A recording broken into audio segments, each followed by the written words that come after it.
World War II witnessed a multitude of atrocities that displayed the depths of human cruelty in all its horrifying forms.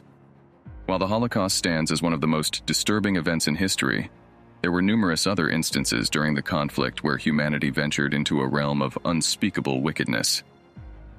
Today, we delve into one such example, a chilling narrative centered around an entity known as the Epidemic Prevention and Water Purification Department, or as it is informally referred to, Unit 731.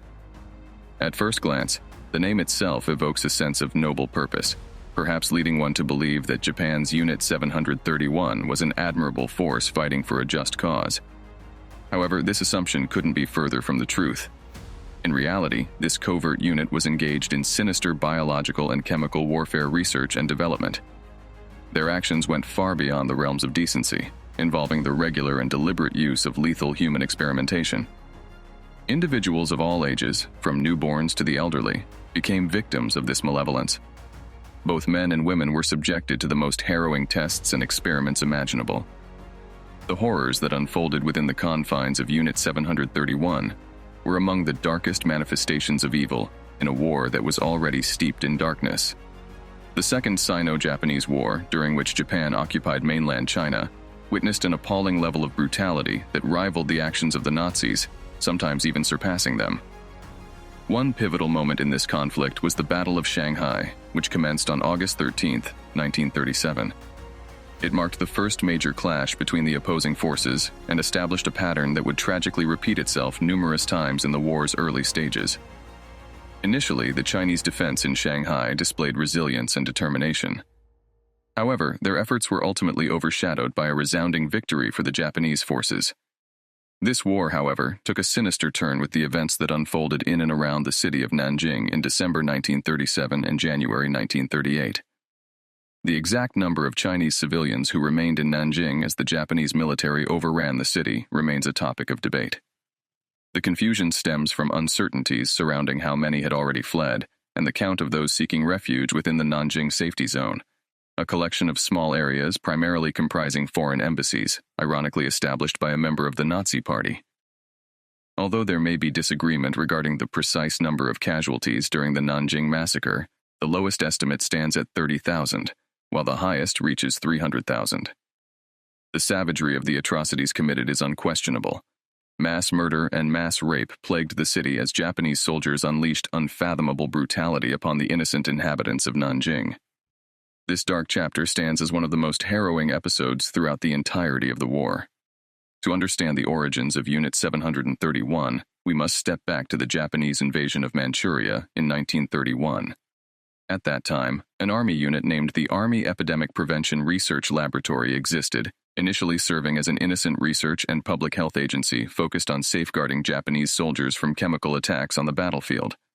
However, the unit's purpose underwent a drastic transformation in 1932 when Surgeon General Shiro Ishii, the chief medical officer of the Imperial Japanese Navy, assumed leadership and established a secret subgroup known as the Togo Unit.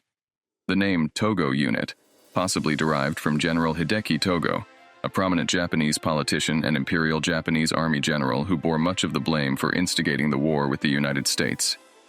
The Togo Unit's clandestine mission involved the investigation and development of biological and chemical warfare.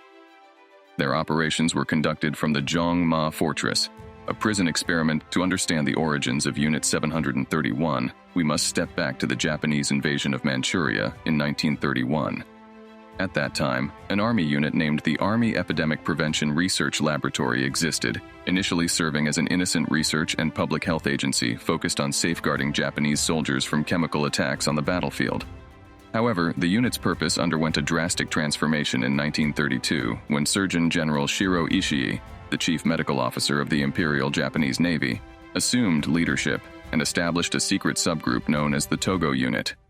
The name Togo Unit, possibly derived from General Hideki Togo, a prominent Japanese politician and Imperial Japanese Army general who bore much of the blame for instigating the war with the United States. The Togo Unit's clandestine mission involved the investigation and development of biological and chemical warfare. Their operations were conducted from the Zhongma Fortress, a prison experimentation camp located in Bainia Village, approximately 100 kilometers, 62 miles, south of Harbin on the South Manchurian Railway. Bania village, once home to around 300 residents, was systematically razed to the ground by the Japanese. Only one large building remained, which would become the headquarters of the Togo Unit. In the summer of 1934, a daring escape unfolded within the walls of the Zhongma fortress. Approximately 40 prisoners seized a moment of opportunity when heavy rains disabled the electrical fences, enabling them to scale the perimeter despite being shackled at the feet. However, their freedom was short-lived. 10 escapees were immediately gunned down by the guards on duty, while the majority were recaptured, only to be subjected to unimaginable tortures that made their earlier experiences at Zhongma seem like a holiday camp. Yet, amidst the violence, 16 prisoners managed to elude their captors, vanishing into the neighboring countryside. With their escape, Japan's dark secret began to unravel, laying bare the atrocities being committed within the fortress's walls. In response to the revelation, Zhongma was closed down in 1935. However, this closure merely marked the relocation of operations to an even larger facility in Pingfang, located approximately 24 kilometers south of Harbin. The following year, the Togo Unit underwent a significant restructuring, falling under the direct jurisdiction of the Imperial Army and dividing into two entities, the Issue Unit and the Wakamatsu Unit. Together, they formed the Epidemic Prevention Department, later renamed the Epidemic Prevention and Water Purification Department of the Kwantung Army, known as Unit 731 from August 1940 onwards. At its peak, Unit 731 stationed in Pingfang consisted of 300 researchers, including doctors and bacteriologists. Some of their findings were even published in peer-reviewed scientific journals, although they conveniently omitted the fact that many of these experiments were conducted on human subjects, not monkeys as they claimed.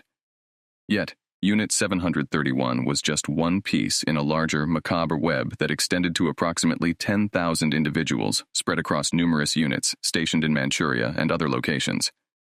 These included Unit 1855 in Beijing, Unit EI 1644 in Nanjing, Unit 8604 in Guangzhou, and later Unit 9420 in Singapore. The primary site for Unit 731's operations was the sprawling complex in Harbin, spanning 6 square kilometers, 2.3 square miles, and comprising over 150 buildings. Many of these structures served as factories for the production of chemicals and biological agents. Astonishingly, the Harbin Complex had the capacity to produce 30 kilograms of bubonic plague bacteria within a matter of days.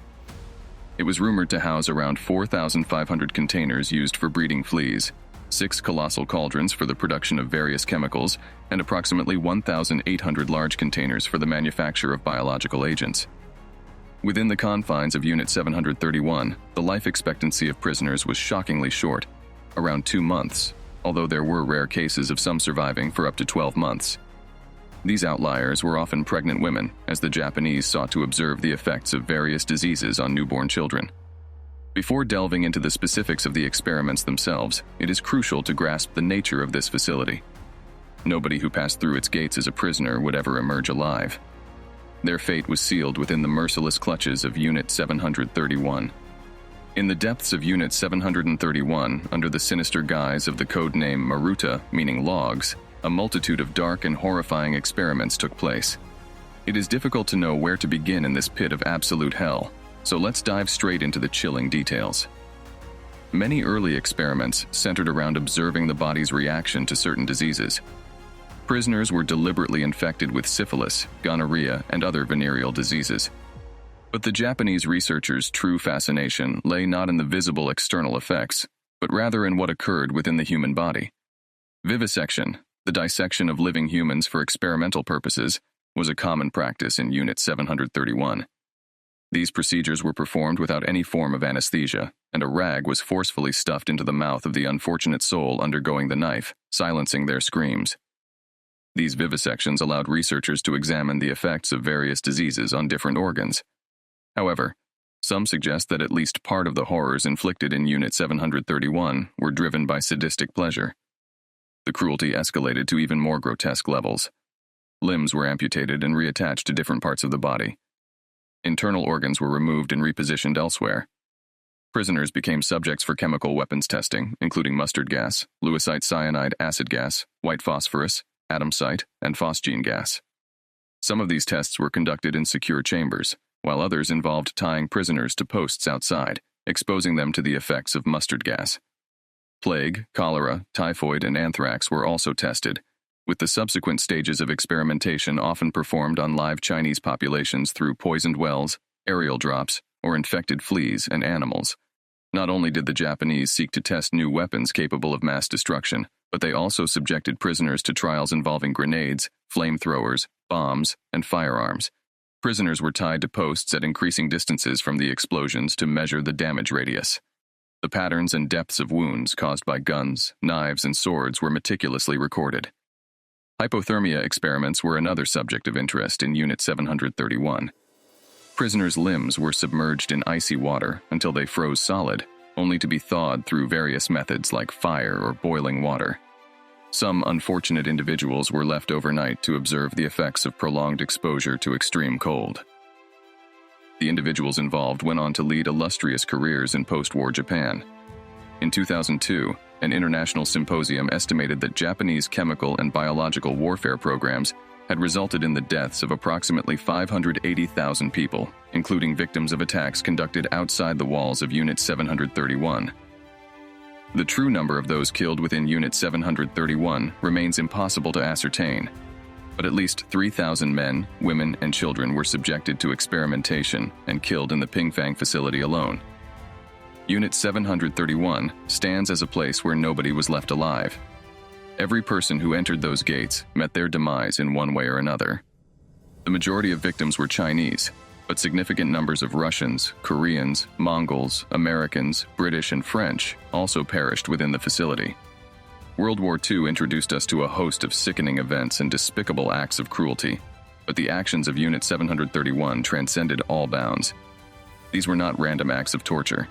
They were calculated and purposeful experiments that, in some twisted way, sought to further scientific understanding for both peaceful and military means. This is why the United States and the Soviet Union were so eager to gain access to Unit 731's information. However, it is crucial to remember that the scientific facade cloaked some of the most sadistic and cruel practices ever witnessed. Thanks for watching the video, and if you found it informative, please like and subscribe to Time Capsule for similar content. We look forward to sharing more knowledge with you in the future. Until then, take care.